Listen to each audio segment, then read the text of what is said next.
Praise the Lord. ખ્રિસ્તમાં અલભાઈએ તથા બહેનો, દિવ્ય હૃદયના સંદેશમાં તમારું સ્વાગત છે. મે 31મી તારીખ માતા મરિયમ અને એલિઝાબેથનું મિલનનો તહેવાર ઉજવીએ છીએ. શાસ્ત્રપાઠ સાંભળીએ. લુકનો ગ્રંથ 1લો અધ્યાય 39થી 56મી કલમ સુધી. આ સંદેશ સાંભળનાર તમારા સૌ માટે અને તમારા પરિવારજનો માટે પણ વિશેષ પ્રાર્થના કરું છું. ખ્રિસ્તમાં અલભાઈએ બહેનો, માતા મરિયમનું અને એલિઝાબેથ વચ્ચેનું મિલન, બે વ્યક્તિઓ મળે એના માટે એક તહેવાર. કેમ મરિયમ અને એલિઝાબેથ એના પહેલાં મળ્યા જ નહીં? પછી આ મિલન માટે કેમ આટલી બધી ઇમ્પોર્ટન્સ? મુખ્યત્વે મન ચિંતન કરીએ આજના શાસ્ત્રપાઠ દ્વારા. ખ્રિસ્તમાં ભાઈએ બહેનો, જ્યારે મરિયમને સંદેશ મળ્યો દેવદૂત દ્વારા એલિઝાબેથને ગડપણમાં ગર્ભ રહ્યો છે, એ વચન ઉપર એમણે વિશ્વાસ રાખ્યો. વિશ્વાસ રાખી પોતાના ઘર છોડી 76 કિલોમીટર દૂર ચાલતા ગયા મદદરૂપ થવા માટે. જ્યારે એક વ્યક્તિને જરૂર હોય અને એ જરૂરિયાત આપણે જાણી લઈએ, એટલી સંવેદનશીલતા હોય, એ મરિયમમાં એ સંવેદનશીલતા આપણે જોઈએ છીએ. માત્ર આટલામાં નહીં, કાના ગામમાં પણ જ્યારે દ્રાક્ષરસ ખૂટી ગયો ત્યારે મરિયમ ત્યાં હાજર રહે છે. ખ્રિસ્તમાં ભાઈએ બહેનો, બાઇબલમાં તો ઘણા બધા લોકો મળે છે, પણ આ મિલન એલિઝાબેથ અને મરિયમ વચ્ચેનું મિલન એક ઐતિહાસિક મિલન છે. એના પહેલાં પણ મરિયમ અને એલિઝાબેથ મળ્યા હશે, પણ આ મિલન વિશેષ છે, અગત્યનું છે, મહત્વનું છે. એટલા માટે મરિયમના પેટમાં ઈસુ હતા.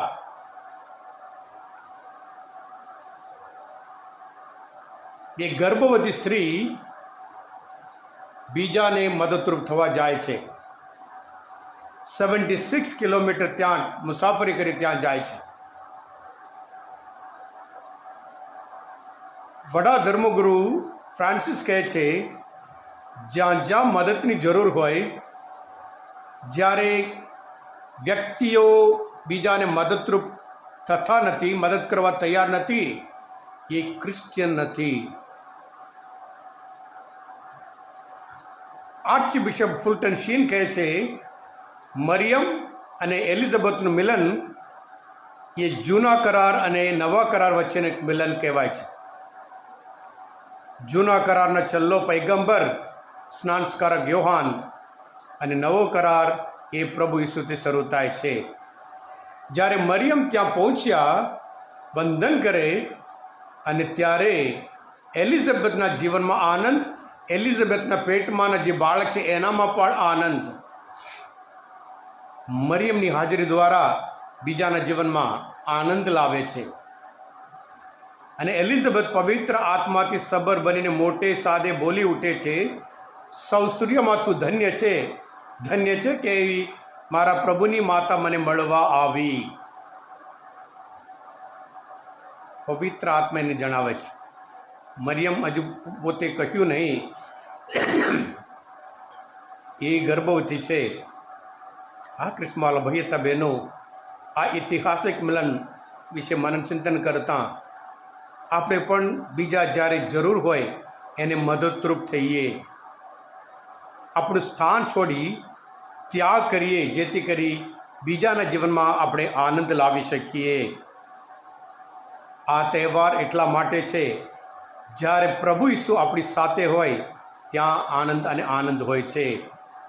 એટલે જ્યારે આપણે બીજા માટે મદદરૂપ થવા જઈએ, પ્રભુ આપણી સાથે છે, અને જ્યારે પ્રભુના નામે આપણે બીજાના ત્યાં પહોંચીએ, એમના જીવનમાં પણ આનંદ આપણે લાવી શકીએ છીએ. આ બે વિશ્વાસીઓ મરિયમ અને એલિઝાબેથ એમના મિલન માટે એટલું બધું આનંદ, એટલું બધું ઇમ્પોર્ટન્સ હોય, એટલું મહત્ત્વનું હોય, એ ઐતિહાસિક મિલન છે. એટલે આપણે પણ ક્રિશ્ચિયન તરીકે બીજાની જ્યારે જરૂર હોય ત્યારે મદદરૂપ થઈએ, બીજા તરફ હંમેશા સેન્સિટિવિટી રહીએ, સંવેદનશીલ રહીએ, અને આપણા કાર્ય દ્વારા આપણે પણ પ્રભુના સંતાનો તરીકે પુરવાર આપીએ. Thank you. God bless you all. પ્રભુ ઈસુ, હું તમારામાં વિશ્વાસ રાખું છું. તમે બધા આશીર્વાદિત છો.